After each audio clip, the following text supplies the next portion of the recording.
Hola, buenas tardes. Soy Marcela García, licenciada en Kinesiología y Fisiatría, osteópata DO, vicedirectora y docente de la Escuela Osteopática de Buenos Aires. Nuestra escuela es una institución afiliada a la Facultad de Medicina de Buenos Aires que dicta la formación de posgrado en osteopatía, exclusiva para kinesiólogos desde hace ya casi 25 años. En esta charla quisiera compartir algunos conceptos sobre el sistema digestivo y su implicancia en la homeostasis corporal, ya que en los últimos años ha habido una gran cantidad de publicaciones que justamente relacionan el estado de salud con este sistema.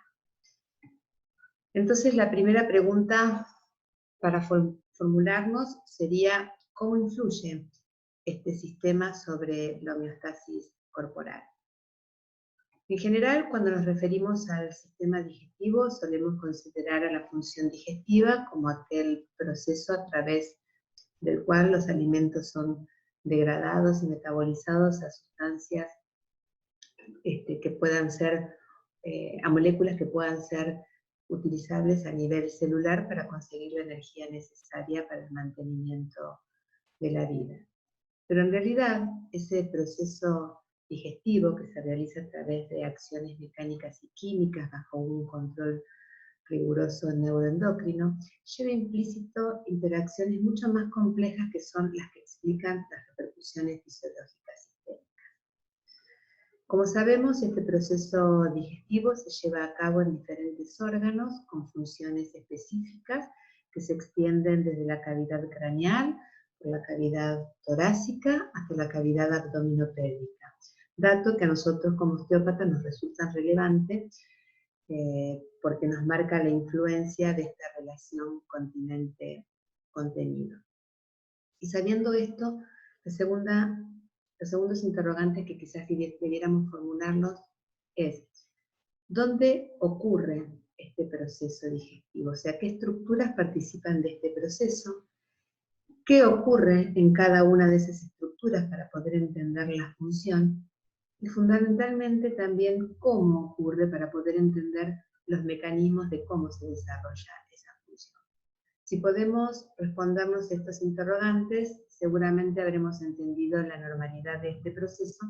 y entonces podremos razonar el proceso fisiopatológico a partir de la clínica que nos presente el paciente.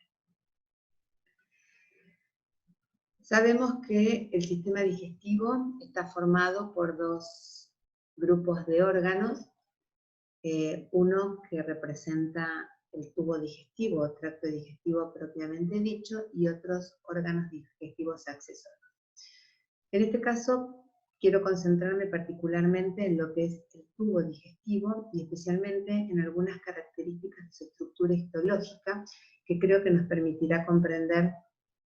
la complejidad del proceso, pero también la implicancia en la homeostasis corporal. Y por otra parte, entendiendo que la mayor extensión en superficie y donde se dan los mayores procesos de digestión y absorción es en el intestino delgado, es que haremos un poco foco en esta estructura. Como sabemos, todo el tubo digestivo presenta una constitución básica en 4 capas: una capa serosa, una capa muscular, una capa submucosa y una capa mucosa. Y es precisamente la capa mucosa la que presentará características histológicas diferenciadas según el órgano de que se trate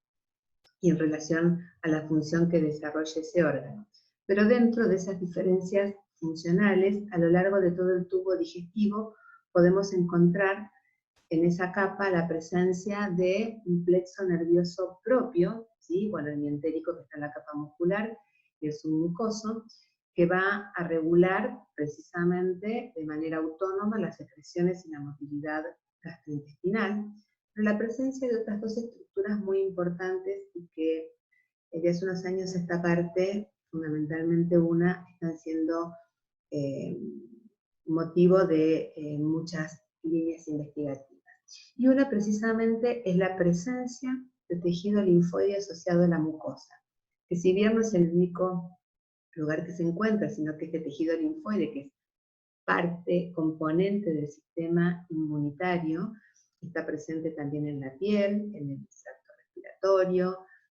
en el tracto genitourinario, pero la mayor concentración de este tejido está precisamente en el tubo digestivo. Y precisamente en este tubo digestivo se encuentra el 80% del componente celular inmunológico. Dato que evidentemente resulta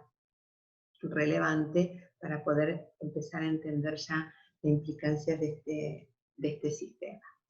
Y por otra parte, la otra estructura importante que se encuentra es la microbiota, esa gran colonia de microorganismos que convive con nosotros o nosotros con ellos, no sé. Es precisamente sobre esta capa mucosa y estos tres componentes, ¿sí? El epitelio de esta mucosa, el tejido linfoide y la microbiota, que quiero hacer algunas consideraciones y que creo que esta referencia de histología nos está marcando la influencia directa entre la digestión ya y la inmunidad.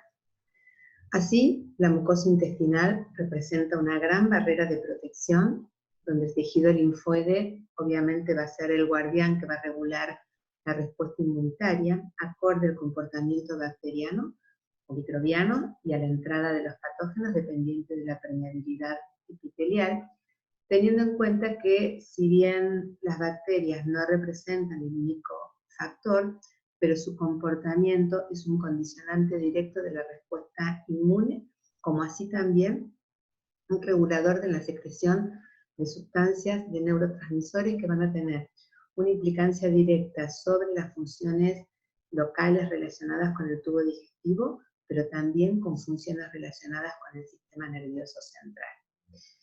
Estas tres estructuras, el epitelio de la mucosa, el sistema inmunitario intestinal y la microbiota, conforman un verdadero ecosistema, ¿sí? Cuya interacción entonces es determinante para el mantenimiento de la homeostasis intestinal, existiendo entre ellos una relación de equilibrio dinámico y lábil, de tal forma que podemos entender que la alteración de cualquiera de ellos podrá tener una repercusión general, generando un proceso inflamatorio, agudo o crónico, entendiendo que esta acción local, si persiste, con el tiempo tendrá una gran implicancia sistémica. Como dijimos, las células inmunitarias no están solas en esta tarea de prevención de protección del organismo, sino que precisamente el epitelio constituye un elemento clave en lo que es esta función de barrera, en generar evidentemente una protección altamente dinámica, precisamente adaptando su permeabilidad epitelial a las necesidades fisiológicas y proveyendo de manera constante información al sistema inmunológico sobre el entorno externo. Son los enterocitos las células más abundantes que desempeñan este papel fundamental a través de su disposición en una sola capa densa y con uniones intercelulares estrechas que son las que aseguran una simbiosis adecuada entre la microbiota intestinal y el huésped. Como decía, esta barrera es un sistema altamente dinámico que además va a estar protegido por otras sustancias como grandes concentraciones de moco, sustancias mucígenas, pero también altas concentraciones de inmunoglobulina A secretora, que es una sustancia fundamental, no solamente en la protección del epitelio, sino en la intervención de los procesos de inmunomodulación de las respuestas. No menos importante en esta mucosa, en este epitelio, son las células enteroendocrinas que secretan importantes sustancias, neurotransmisores como son la serotonina, la dopamina, el ácido GABA, que no solo van a tener un efecto directo sobre el tubo gastrointestinal, sino que van a tener una influencia relevante sobre el sistema nervioso central. Es conocido que el 95% de secreciones de serotonina, como así el 50% de dopamina, se generan en el intestino. Y lo que resulta más interesante aún, que el control de estas secreciones está bajo la microbiota. Entonces, sabemos que la serotonina no tiene una función única, sino que su acción depende del lugar donde actúe. A nivel intestinal desarrolla un papel fundamental en lo que es la regulación de la motilidad intestinal, pero a nivel cerebral va a participar del control, no solamente del movimiento, sino de las emociones y de las funciones cognitivas. En este sentido, existen varios estudios que asocian precisamente los niveles de regulación de serotonina, cuando está disminuida en sus concentraciones, asociados a diferentes cuadros clínicos como síndrome del intestino irritable, cuadros de ansiedad, depresión e incluso enfermedades cardiovasculares. Con respecto al tejido linfoide, queda claro que evidentemente la presencia de este tejido está marcando una función fundamental del tubo digestivo relacionado con la defensa inmunológica en la protección de las bacterias masivas y en el desarrollo de la tolerancia oral. Precisamente estos componentes celulares de este tejido van a sensar constantemente el medio utilizando receptores de la inmunidad innata que ante una señal de peligro obviamente activarán los mecanismos para una respuesta adecuada. Es muy interesante ver cómo este tejido se organiza, o sea, está dividido morfológica y funcionalmente en dos partes bien diferenciadas, lo que se llama el GALS, o tejido asociado a la mucosa gastrointestinal organizado, que es la zona de inducción, de preparación de la respuesta de defensa. Allí tenemos linfocitos B que precisamente se encargan de secretar inmunoglobulina A, entre otras cosas, para que eso pueda pasar a la parte difusa no organizada, que es el campo de batalla, donde precisamente se lleva a cabo la respuesta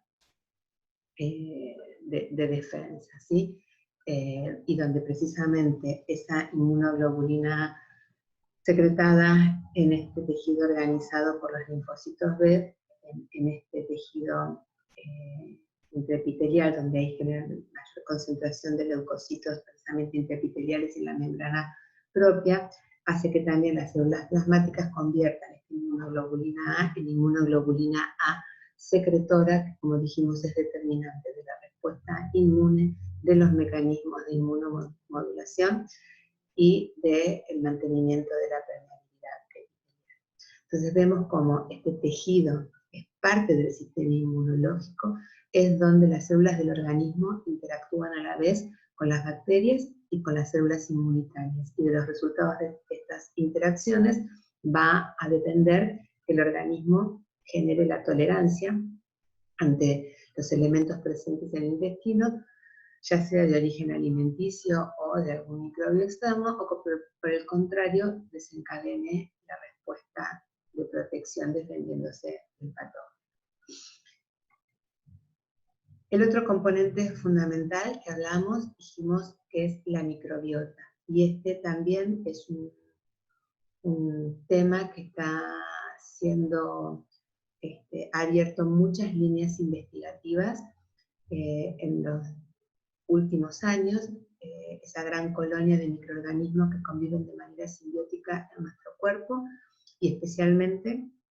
en el tubo digestivo. También lo encontramos como el tejido asociado a la mucosa en el tracto respiratorio, en la piel, pero en su mayor concentración es en el tubo digestivo, y precisamente también esa mayor concentración de microorganismos va aumentando desde la boca al colon.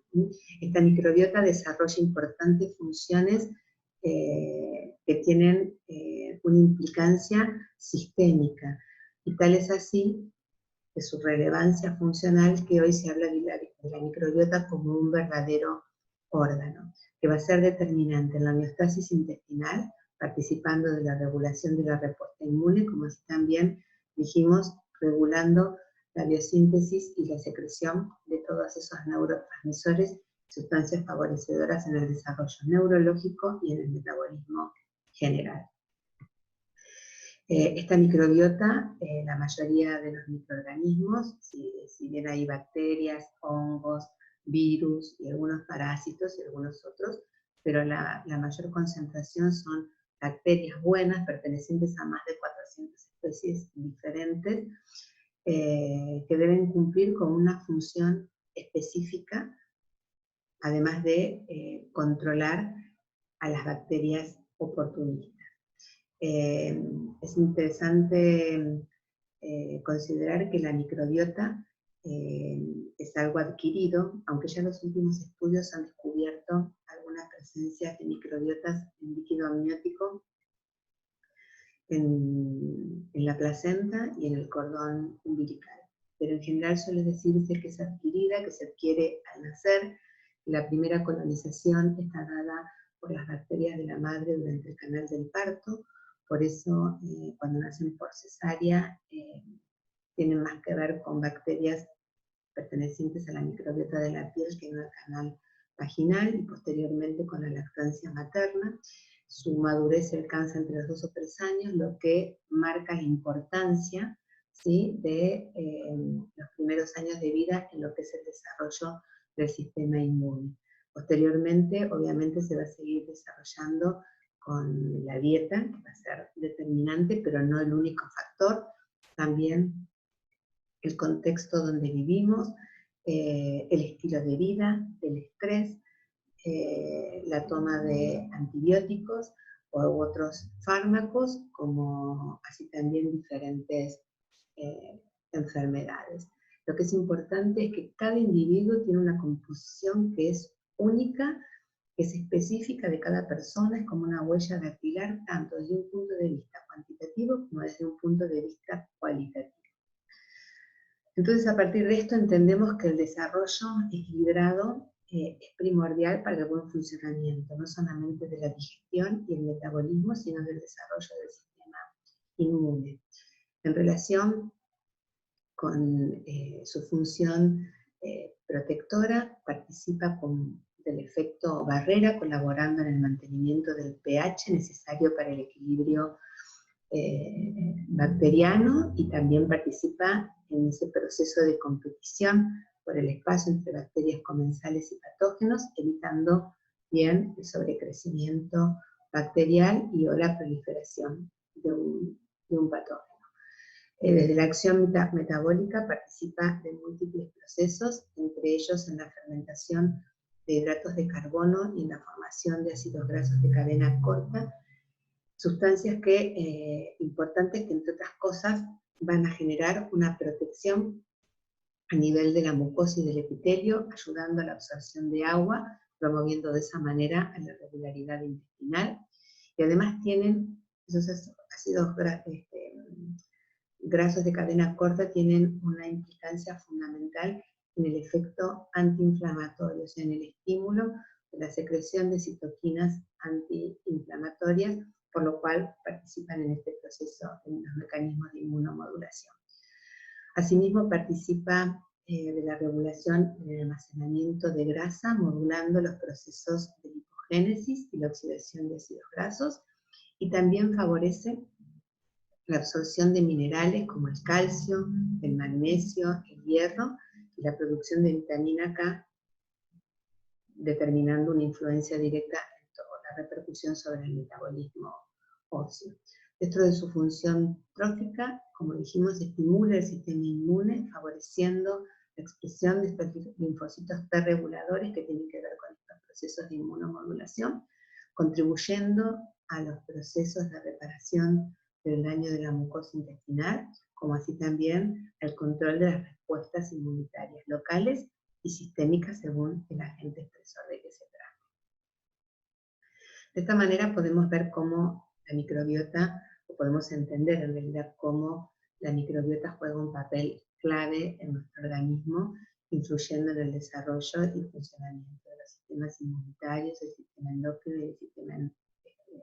nervioso. Y hablar precisamente de estos 3 sistemas, nosotros como osteópatas sabemos que es hablar de ni más ni menos de aquellos sistemas que aseguran los mecanismos autorregulatorios responsables del mantenimiento de la homeostasis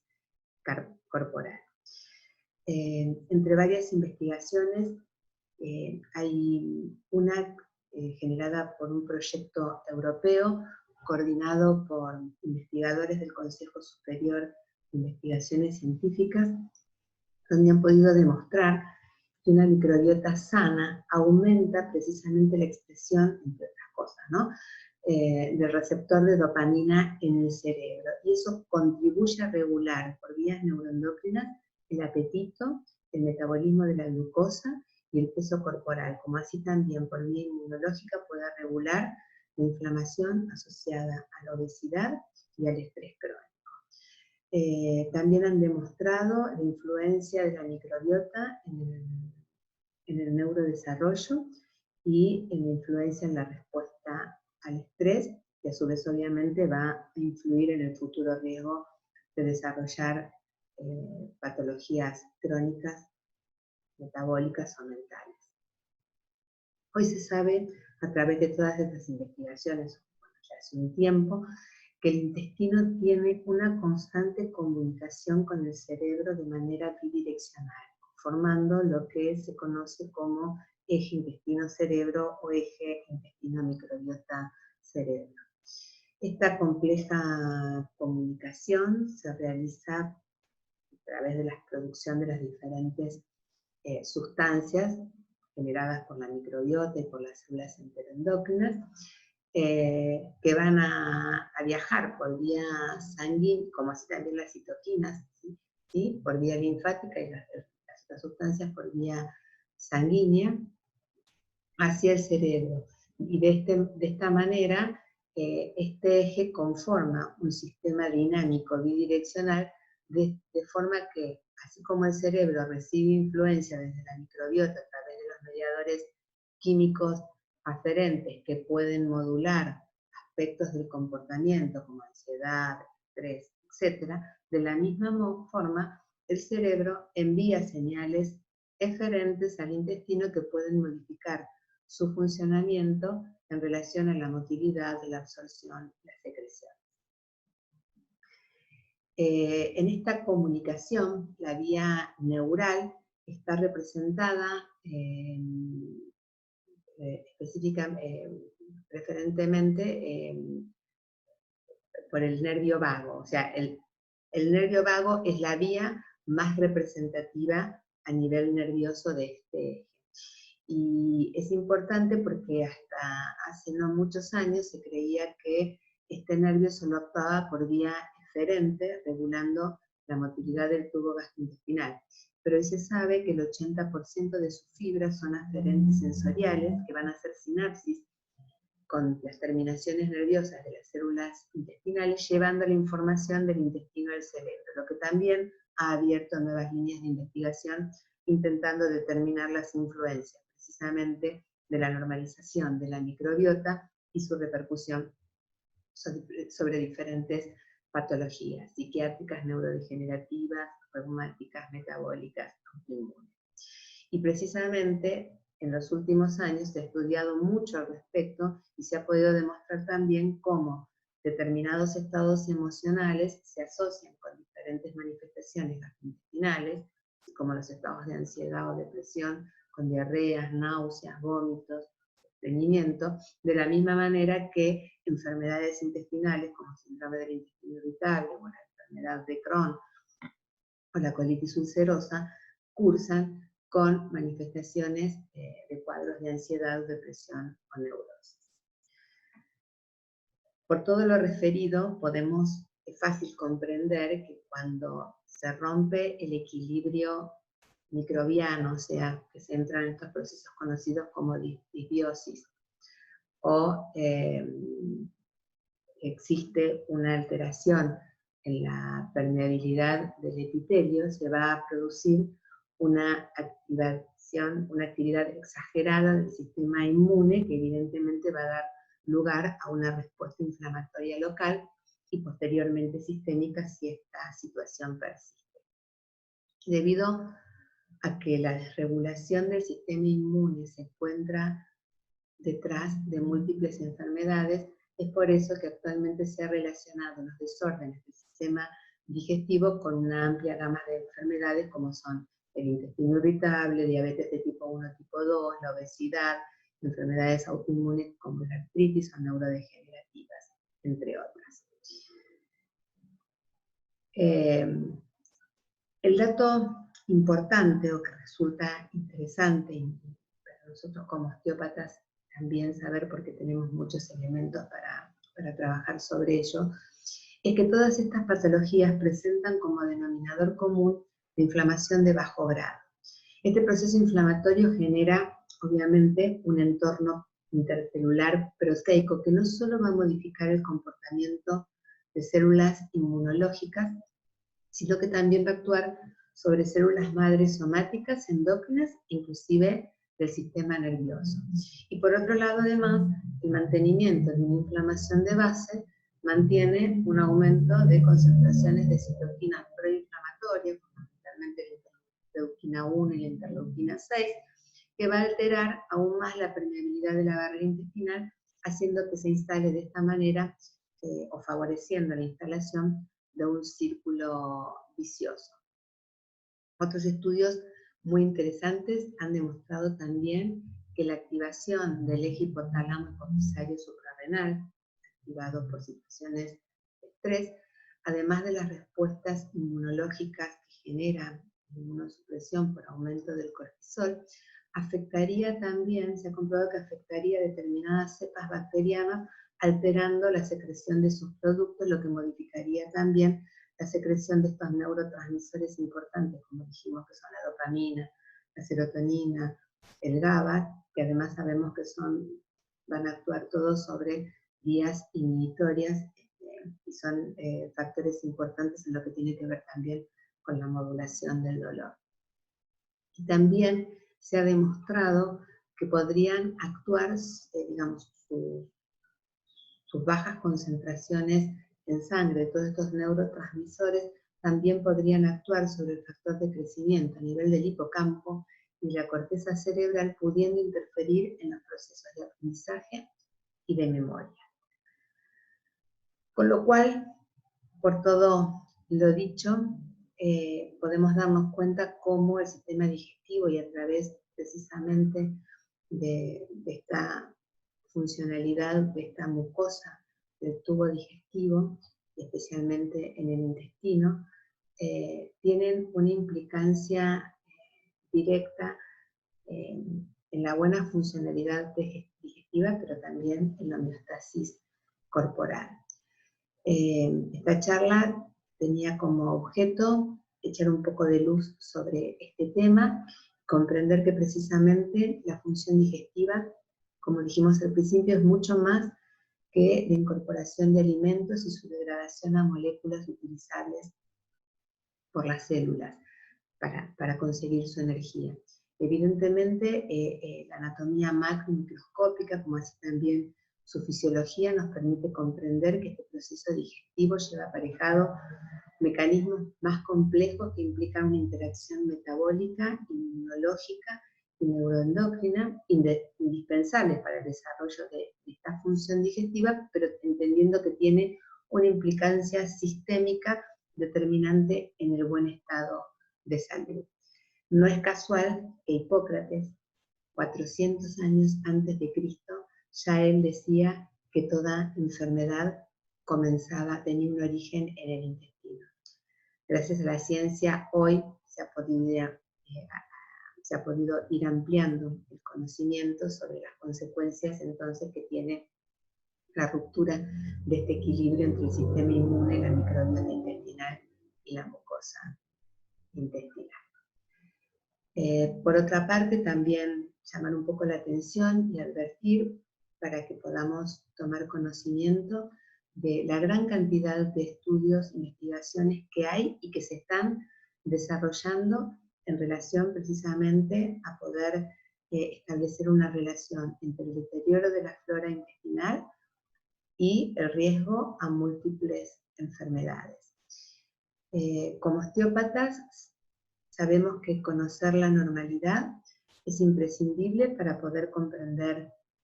la disfunción, como así también los diferentes factores que pueden favorecerla. Si conocemos y entendemos los mecanismos, seguramente podremos acercarnos a un diagnóstico certero que nos permite interpretar el proceso fisiopatológico de ese paciente, pudiendo ubicarlo de esa manera dentro del modelo clínico osteopático adecuado. Con un buen diagnóstico, como osteópatas, contamos con herramientas terapéuticas específicas para cada sistema que nos permiten influir sobre los diferentes mecanismos de autorregulación para permitirle al organismo volver a equilibrarse. Queda en evidencia que un paciente con trastornos del sistema digestivo podría estar dentro de cualquiera de los modelos osteopáticos, dependiendo de las causas y dada la multiplicidad de factores que pueden desencadenar los desequilibrios de este sistema. En muchos casos seguramente sean pacientes que tengamos que necesiten un tratamiento interdisciplinario o transdisciplinario. Por eso Still, el padre de la osteopatía, decía que como osteópatas, que el osteópata es solo un ingeniero humano, es un estudiante de la vida que tiene la obligación de conocer cada una de las estructuras del cuerpo, entender cómo funciona de manera individual y en relación con las otras estructuras y el resto de los sistemas, entendiendo su funcionamiento en los motores que rigen bajo las leyes naturales, tanto en la salud como en la enfermedad. Bueno, espero que les haya resultado interesante, que les sea útil. Muchas gracias por escucharme y ante cualquier inquietud pueden comunicarse con nuestra escuela. Muchas gracias.